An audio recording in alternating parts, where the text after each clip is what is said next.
Joining us right now, Chad Hart with ISU. I want to start off with the corn market.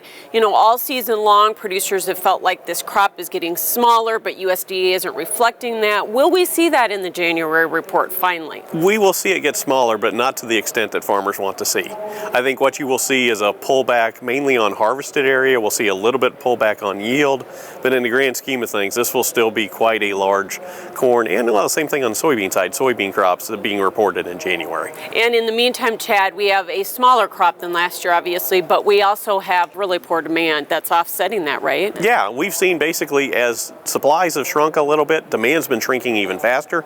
The biggest area in the export markets. We're down roughly 40-50% in terms of our export sales pace from last year to this year, and it's been broad-based losses. Now, soybeans have had a big pullback off the highs, and the funds have actually exited a lot of their long position here, and so we're back into new lows for the move. And some of that has been predicated on what's been going on with China. So what do you see going forward? You've watched the funds come in and out, basically swinging with every rumor that we hear, trade deal or no, and they're swinging back out again. I think a key feature as we're looking for the soybean market will be the approach up to December 15th. December 15th is when the next round of tariffs are supposed to go in.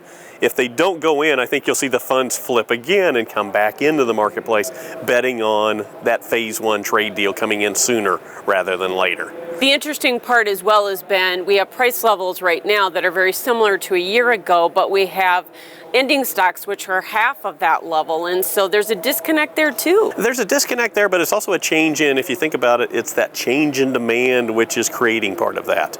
The idea is that if demand is truly weakening, then you don't need the stock levels as high as we've had in past years. Pleasure to see you. Thanks so much. Chad Hart with Iowa State University.